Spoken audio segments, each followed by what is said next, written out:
노자의 이러한 도와 명예에 관한 사상은 보다 발전된 철학 형태인 형이상학의 성격을 띠고 있으며 중국 철학사를 비록 아직 소박한 단계지만 형이상학적 단계로 상승시킨 역할을 하였다. 내가 이미 이전 강좌에서 이야기했지만 그 이전의 전통적인 해석으로는, 전통적인 주장으로는 이 공자 앞에 노자가 있었다, 공자 앞에 노자가 있다 하는 그런 그 주장이 있었다 그랬죠. 그래서 사마천의 사기에는 그 공자가 노자한테 예를 물었다. 그러니까 공자가 노자보다 앞이다. 동시이지만 적어도 뭐 섭외다. 그런데 나는 그렇게 생각 안 한다고 이야기했습니다. 그러니까 그 공자가 최초의 철학자고 그 노자는 그 뒤다 이야기죠. 그 뒤다. 그런데 그 철학적인 그 발전 과정에 있어서 그 노자 철학의, 적어도 노자라는 책의 그 내용에 해당되는 그 철학의 성격, 그 속성을 볼 때 그것은 형이상학의 성격을 띠고 있어요. 형이상학의 단계를 우리가 철학사 속에서 동양의 철학사나 서양의 철학사나 철학사의 과정 속에서 볼 때 그 처음부터 형이상이 나오는 것이 아닙니다. 처음에는 어떤 좀 형이 화학적인 것, 현상적인 것을 이야기하는 그 측면을 먼저 이야기하다가 그 다음에 그럼 이 현상적인 것이 왜 있을까 하는 그 고민이 있게 된다. 현상세계를 먼저 이야기하다가 그럼 이 현상세계가 왜 있을까 하는 그런 의문을 품게 된다. 그 원인을, 이유, 현상세계가 있게 되는 페노메나의 세계가 있게 되는 원인, 이유, 까닭을 생각하는 호기심이 생길 것이다. 그래가지고 거기에 대해서 고민을 하게 된다. 그래서 현상세계가 있게 되는 그는 원리를 탐구하게 된다. 그래서 철학적인 관심사가 구체적인 현상을 이야기하는 것이 먼저 있고 그 다음에 그 원인을 이야기하는 그 관심사가 있게 되는 것이 그의 어떤 우리가 뭐 자연스러운 어떤 그 흐름이다. 그러니까 철학사가 발전될 때는 현상적인 것이 먼저 있고 그 다음에 그 원인을 추구하는 그 철학적 관심이 뒤에 있을 것이다 라고 생각할 수가 있다 이야기입니다. 그런데 형이상학적인 그런 원인을 이야기하는 것이 먼저 있고 노자사상이 형이상학적인 성격을 띠고 있는데 그러는데 형이상학적인 성격을 띠고 노사상이 먼저 있고 그 다음에 형이상학적인 것이 아닌 것이 현상적인 것이 있다 하는 거는 그건 좀 이치에 안 맞고 사리에 안 맞다. 왜냐? 공자 같은 사람은 형이상학적인 것을 이야기 안 했습니다. 공자가 당장 관심을 가진 것은 이 세상이 왜 이렇게 이 난세에 있냐? 이 세상이 그 당시 그 춘추시대 말기가 이 세상이 왜 이렇게 요즘 속된 말로 왜 이렇게 개판이냐 하는 이야기죠. 왜 이렇게 난세냐? 어떻게 하면 이 난세를 바로잡을 것이냐 하는 그런 이 현실적인 이 사회 현실에 대한 관심을 가졌다.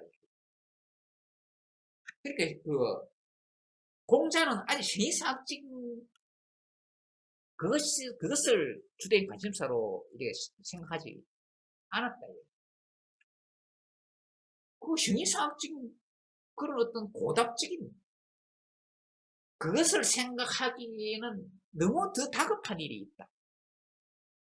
다급한 일이다. 당장 이 도탄에 빠진 백성을 구하는 것이 더 급하기 때문에 지금 무슨 이거 원리가 어떻고 하는 거, 그거는 이게 너무 한가한 소리다, 이야기죠. 그런 한가한 관심사는 나중에 나오는 것이 그 순수가 우리가 생각할 때 그 순수에 맞는 것이다 라고 생각합니다. 그 불교에서도 이런 얘기 있습니다. 불교에서도 독화살에 비유를 한 것이죠. 그러니까 불교도 불교의 형이상하게 있습니다. 그런데 그것도 나중에 생겼다. 석가모니 시대에는 형이상학적인 관심사가 별로 없다, 불교에서. 그런데 석가모니 시대에서도 형이상에 관심가 있는데 불교 말고 이 다른 철학과 종교 쪽에서는 석가모니 그 시대에도 형이상학적인 관심을 가진 사람들이 있어요. 형이상에 관심을 가지고 이 세상이 어떻게 생겨났을까 하는 그런 고민을 하고 있다. 그래서 석가모니 제자가 그런 데 또 관심을 또 가지게 돼. 그러니까 석가모니가 지금 당장 생각하시면 우리 인생의 이 현실, 인생의 현실, 이것이 더 중요한 문제다. 지금 해결해야 될 다급한 문제는 이 인생이라는 현실의 문제다.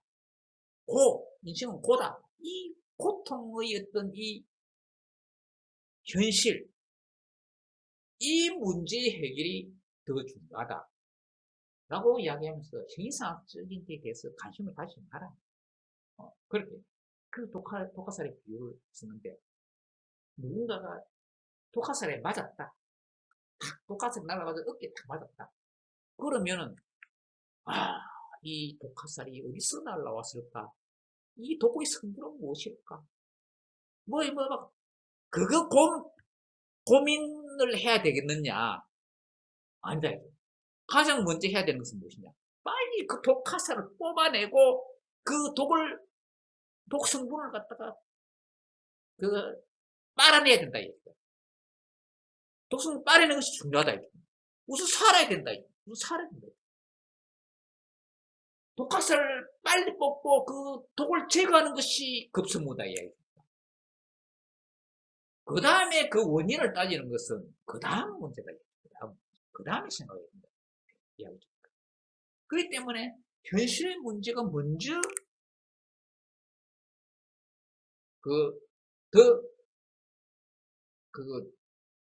중요하게 다루어져야 되고, 그 다음에 어떤 이 세상의 원리가 어떻고 원인이 어떻고 하는 근원이 어떻고 이런 문제를 그 다음에 그런데 원리에 대한 어떤 그 대상적 문제는 그 다음에 다루게 된다 하는 그런 문제가 있어요. 그렇기 때문에 철학 발전의 과정도 물론 석가모니 당시에도 세상에 관심을 가진 그런 그 사상가들이 있었지만 그 사상가들도 그 순서로 봐가지고 앞에 형이 화학적인 것이 있고 그 다음에 이제 형이상학적인 고민이 있었을 것이다라고 추정할 수가 있다는 거예요. 인간이 정신이 그 발전 전개되는 과정이 그렇다는 얘기죠. 그래서 중국 철학서도 그런 과정을 밟았을 것이다는 이야기다, 이야기. 그래야 추정할 수가 있다, 이야기죠. 그렇기 때문에 형이상학적인 내용을 담은 노자는 공자 시대의 어떤 사상, 즉 사회현실 문제를 중시하는 그런 사상보다 뒤에 나설 것이다. 그렇기 때문에 나는 노자라는 책은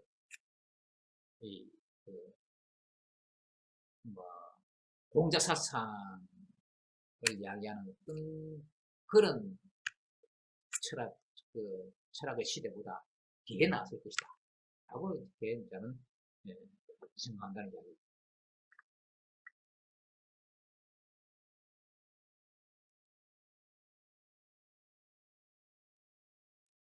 예, 어쨌든 이제 노자라는 문헌이 담고 있는 사상은 어쨌든 간에 이제 좀 형이상학적인 그런 이제 성격을 담고 있는 그런 사상인데 어, 어쨌든 그 노자라는 책은 어쨌든 간에 뭐 그 시대에 어떤 이제 중국 철학사를 형이상학적 단계로 이제 진입하게 만든 그런 이제 그런 어떤 역할을 한 것이다라고 이렇게 볼 수가 있는 것이죠.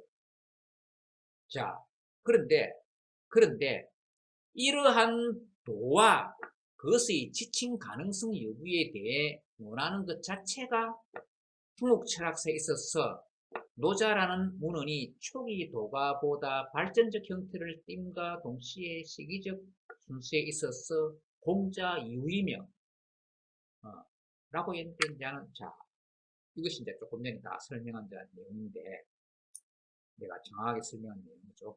그 다음에 또 뭐 어떤 측면이 더 있느냐. 나아가 공자 이후에 사물에 대한 지칭, 즉 이름, 명에 대하여 논구한 명가라는 학파보다도 후대에 나타난 것임을 반증하는 것이다. 라고 얘기합니다. 자, 나는, 중국에 있어서, 그 다음에 노자 사상이 있기 전에 명가라는 이 학파가 있을 것이다. 라고 이렇게 추정이 됩니다. 그러니까 전통적인 그런 주장으로는 뭐 발상으로 이 그, 어, 노자 있고 그 다음에 뭐 공자 있고 나중에 또 명가 있다 뭐 이런 주장이 있었는데 예, 내가 보기에는 그리고 또 뭐 유명한 중철사인 포랑 같은 사람, 펑요랑 같은 사람이 보기에는 공자가 먼저고 그 다음에 뭐 또 뭐 이게 뭐 다른 사상도 있고 어 그리고 적어도 그 명가가 있고 난 다음에 어떤 노자 사상이 있다 이런 것을 이야기하는 그 것이다 이야기하는 것으로 뭐 말할 수 있다 그러니까 그런 것을 방금 이야기한 이런 내용들이 그것을 반증하는 것이다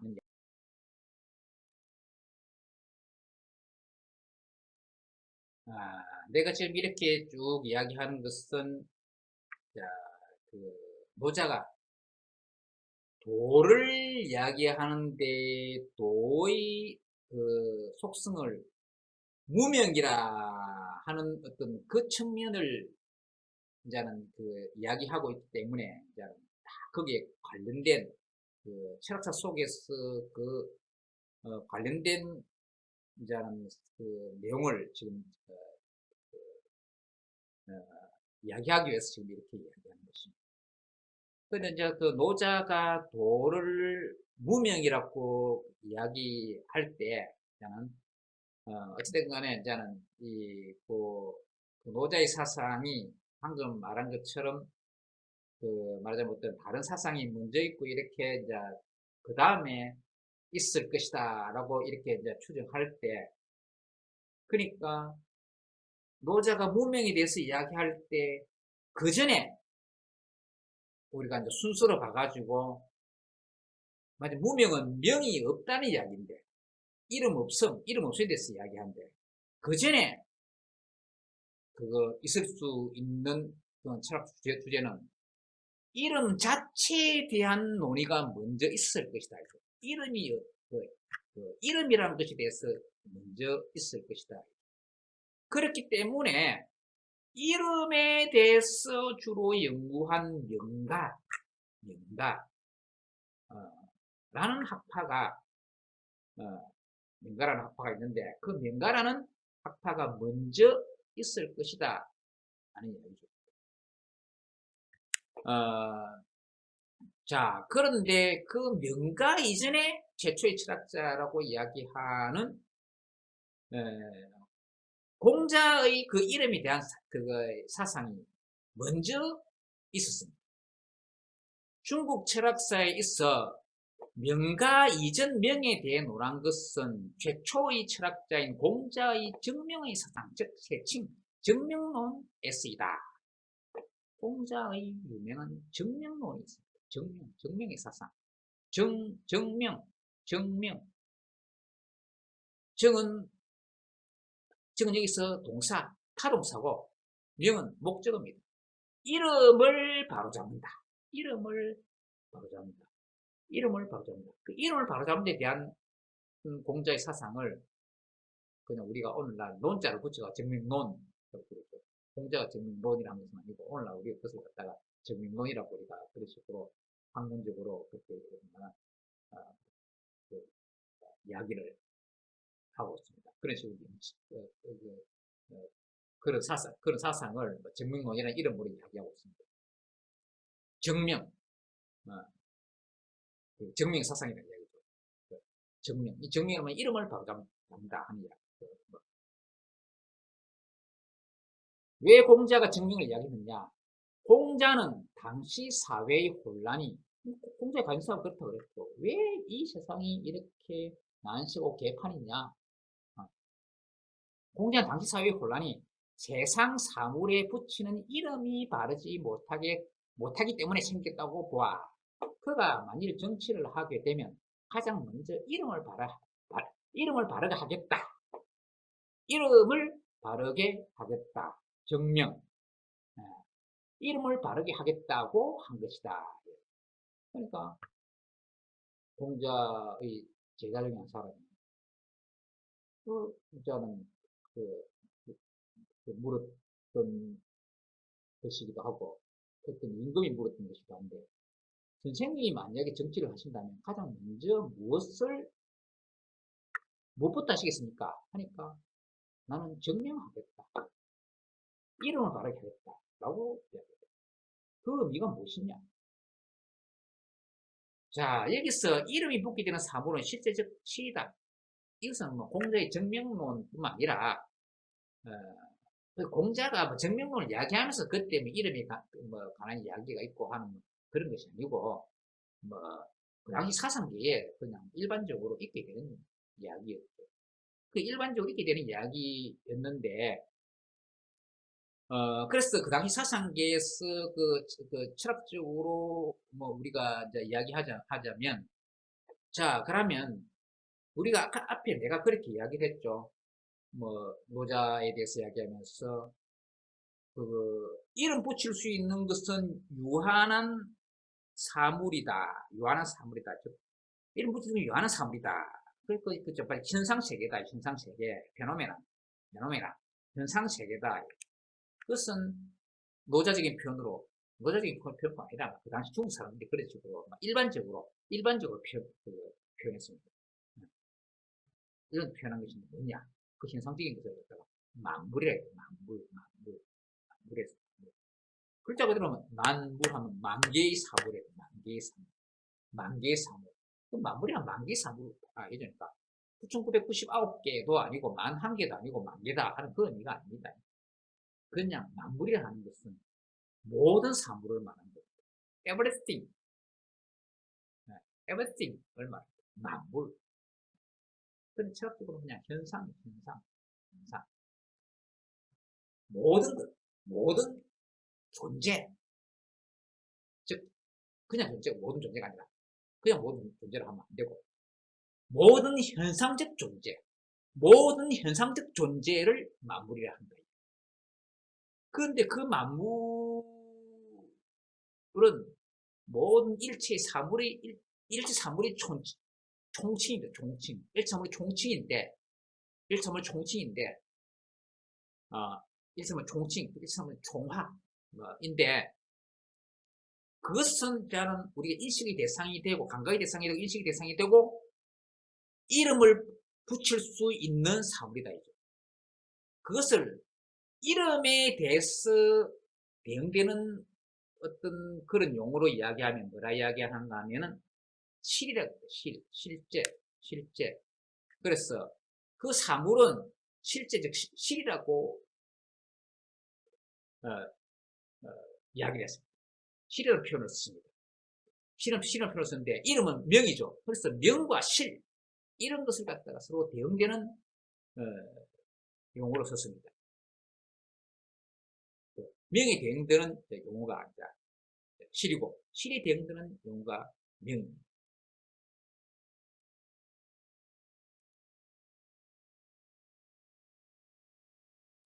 실이란 세상에 존재하는 사람을 포함한 모든 사물입니다. 즉 만물입니다.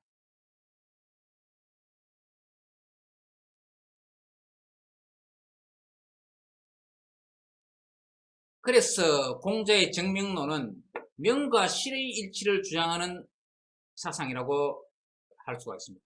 이름을 바로잡는다 하는 말은 명과 실의 일치를 주장하는 그 사상입니다. 그러니까 이 세상에 이름이 있고 그 이름에 대응되는 것이 이제 실인데 그 이름은 그 실에 대해서 붙이는 것입니다. 컴퓨터가 있으면은 컴퓨터란 사물이 이제 실입니다. 그런데 컴퓨터란 또 이름이 있죠. 그렇기 때문에 그 컴퓨터라는 실제 사물에 대해서 컴퓨터란 실제 사물은 어떤 것을 두고 이야기한다라고 우리가 생각하는 바가 있죠. 그러자 그것에 대해 가지고 컴퓨터라는 이름을 그 컴퓨터라는 이름을 붙인다 이야기니까.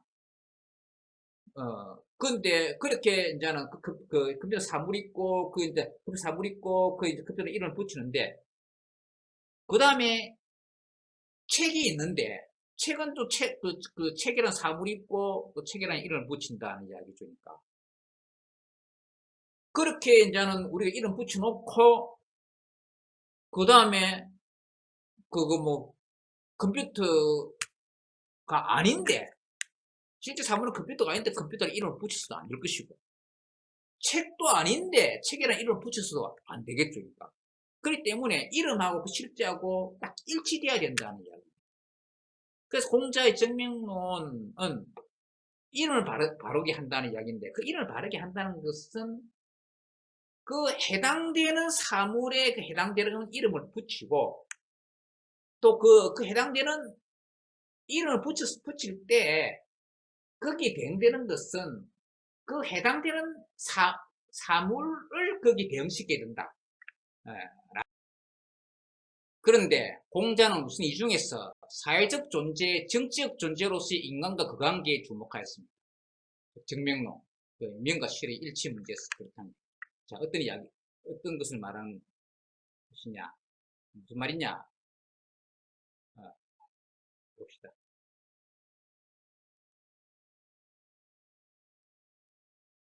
공자는 임금은 임금다워야 하고, 신하는 신하다워야 하며, 아버지는 아버지다워야 하고, 아들은 아들다워야 한다고 이제 주장했습니다.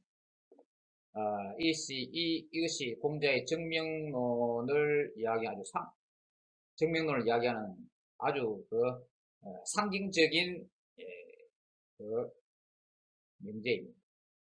이 보면 임금은 임금다워야 하고라고 번역한 것은 이제 분군.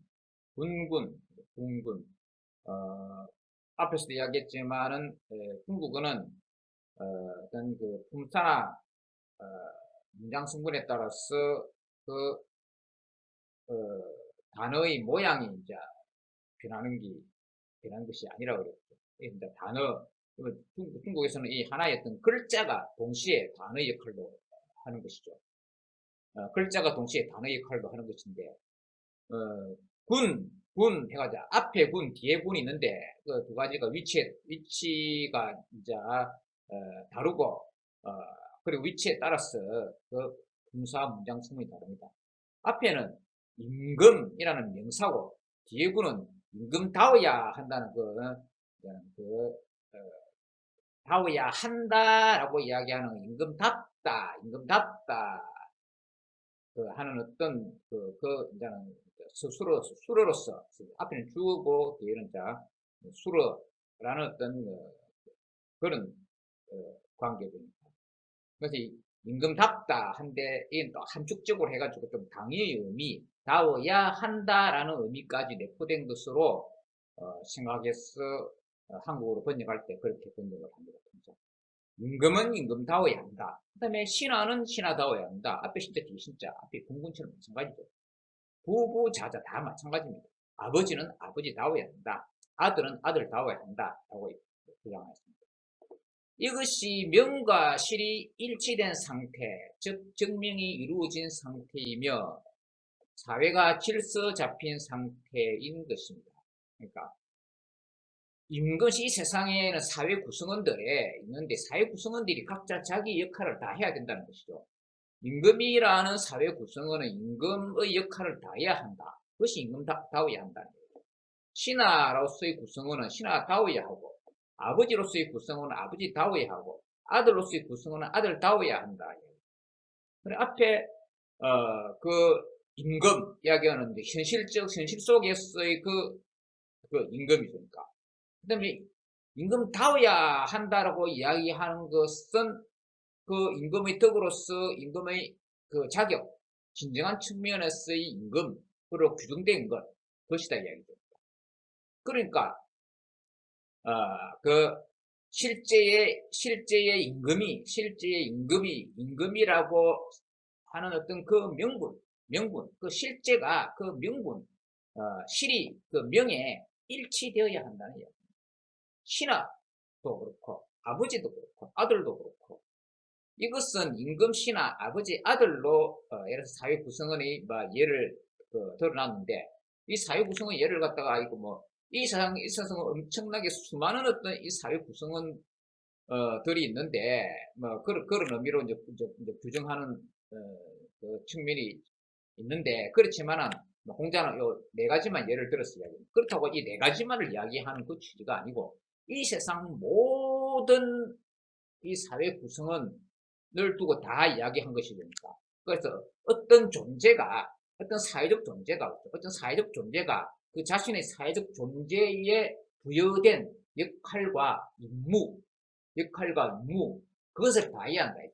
그 A라는 존재는 A다워야 한다. B라는 존재는 B다워야 한다. 그렇게 되어 있는 것입니다. 이 세상 모든 사회 구성. 오늘날 하면 대통령은 대통령다워야 되고, 국무총리는 국무총리다워야 되고, 장관은 장관다워야 되고, 국회의원은 국회의원다워야 되고, 선생은 선생다워야 되고, 학생은 학생다워야 되고, 이 세상 모든 것, 경찰은 경찰다워야 하고, 이 세상 모든 사회 구성원들이 자신의 역할에 해당되는 그런 측면의 어떤 명분이 있는데 그것이 하나의 그 덕이다. 자신의 덕, 그 구성원의 덕에 걸맞아야 된다. 그런데 실제 예를 들어서 임금이 있는데 임금으로서의 역할, 임금으로서의 덕, 임금으로서의 사회적 임무가 규정된 것에 부합하지 않는 실제의 임금이 있다. 그러면 명과 실이 일치하지 않는 것이죠. 신하도 그렇고, 대통령, 국무총리, 장관, 선생, 학생, 경찰, 슈퍼마켓 주인, 어느 상점의 주인, 식당 주인, 모든 것이 식당 주인만 그렇냐 아닌가. 식당에 손님 다워야 되겠죠. 그러니까. 모든 것이 다 어떤 그 다워야 함이 있다는 이야기죠. 그리고 어떤 다워야 함의 그 실제가 부합하지 않으면 명과 실이 일치하지 않는 것이죠. 그리고 공자가 그 당시에 생각할 때 왜 그 당시 이 세상이 난세고 개판이냐 하는 것은 각자 사회 구성원들이 자기가 자기다운 것, 그 역할과 임무, 의무를 다하지 못해가지고 명과 실이 일치하지 않는 상태이기 때문에 세상이 난세다 라고 이야기합니다. 그 명과 실을 일치시키는 것, 그것이 증명이다. 증명. 이름을 바로잡는다. 이름을 바로잡는다 하는 말은 명과 실을 일치시킨다는 어떤 그 이야기입니다. 그래서 어떤 공자의 증명론에서 이렇게 나는 명과 실 이런 문제가 이렇게 이제 좀 물론 공자가 처음 제기했다기보다는 또 그 시대에 다 그런 식의 용어가 다 있었지만 공자라는 사람이 좀 약간 좀 뭔가 그 철학적으로 이렇게 좀 체계적으로 설명을 했다는